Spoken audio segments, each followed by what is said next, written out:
So, is Vandal Savage an immortal or is he a vampire? Either way, I guess he's still an immortal, right?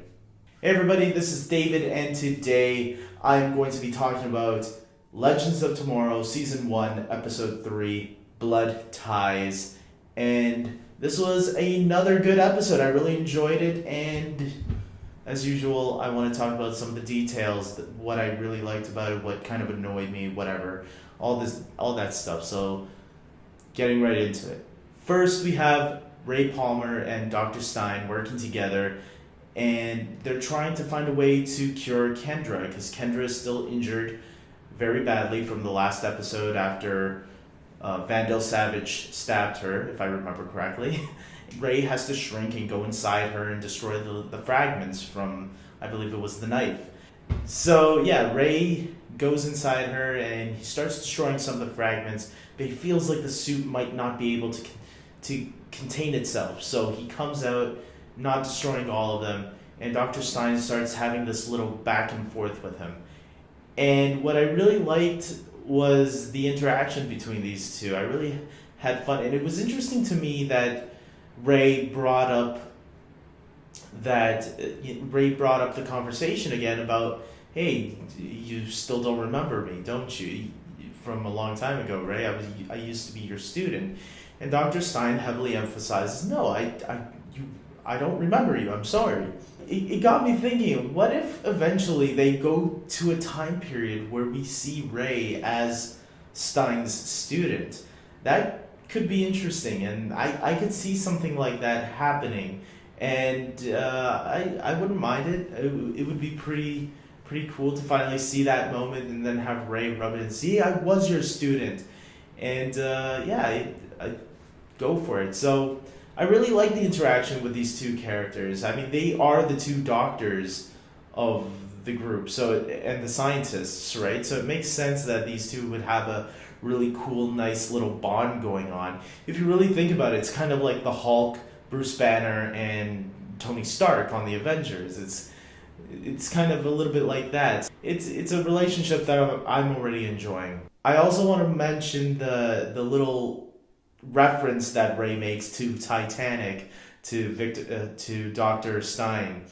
And I thought that was a little funny joke, because if you know, the actor who plays Dr. Stein was in Titanic as, I believe he was the character that created the boat. He was the guy that created the boat. So I thought it was just a nice little wink to the camera, like, hey, remember this guy? He was in that popular movie back in 1997. Another relationship I'm really enjoying is Rip Hunter and Sara.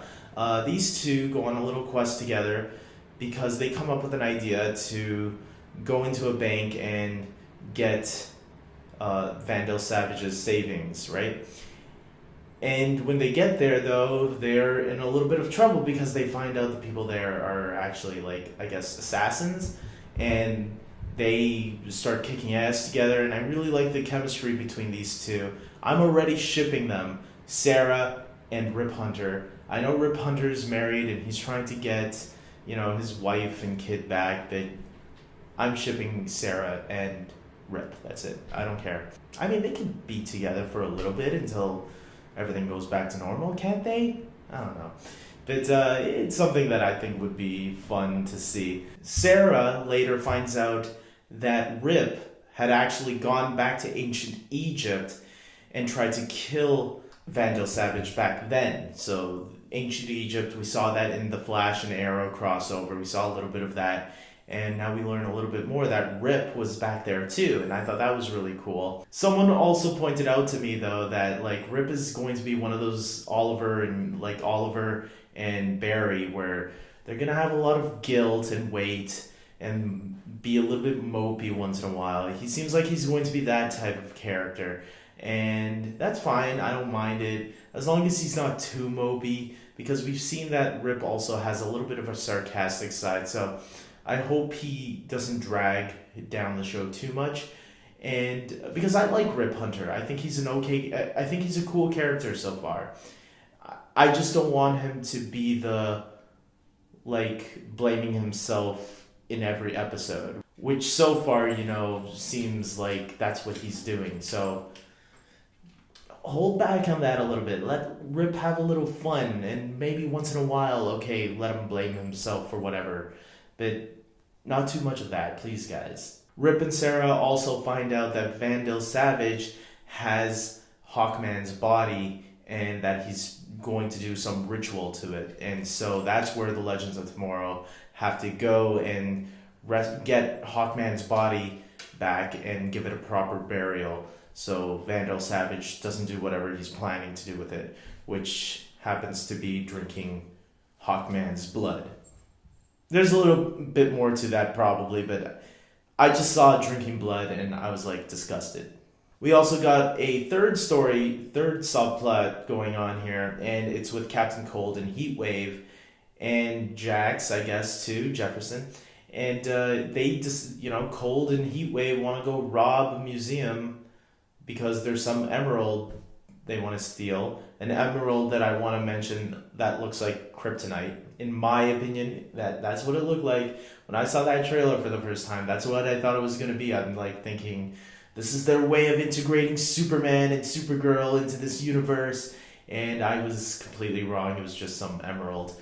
And kind of disappointed on that. But yeah, okay, they go on a little mission. But I think the heart of that part of the story was actually, it was a little bit more about Captain Cold, because he had another side quest where he went to his old home where he saw himself as a kid. And obviously his abusive father was there too. And he decided to give his younger self a little bit of advice. And I really thought he was going to teach his father a lesson. But I guess if you teach an abusive father a lesson, that abusive father might take it out on their son later. So it was good that I guess he didn't do anything bad and he just left it alone. Hopefully the future is unchanged because of that. And yeah, I actually liked that moment where he was talking to his younger self. I thought it was a really nice moment. And yeah, it makes me like the character of I already liked the character of Captain Cold, but I think I like him even more now, knowing that, he's a criminal, but he chose that path because his life wasn't the way he wanted. And he was hoping to change it, hoping that maybe if he gave his younger self some encouragement, maybe things could be a little bit different, but who knows. So with all that being said, guys, I'm giving this episode of Legends of Tomorrow another 8 out of 10. Really good. Really enjoyed it. Legends of Tomorrow right now for me, even it's 3 episodes in, it's good so far. I wouldn't say it's up there with The Flash or Arrow, but you know what? I went back and rewatched the first 3 episodes of Arrow, and remembering still the first 3 episodes of Flash, they took time to develop. And I think people shouldn't, jump the gun way too quick with this show. It's like, they're still setting up the characters, they're still setting up things to come, and we need to give the show time to find its footing as well. But so far, from what I've seen from these first 3 episodes, technically it's 2 episodes if you consider the first 2 episodes a 1 episode thing, which I think it was supposed to be. But yeah, if you just give it time, give it a couple of episodes, I'm sure the show will eventually find its footing. I have a feeling that will be around episode 6, because that's going to be a special episode from my understanding, because they're going to be going to the future in that one.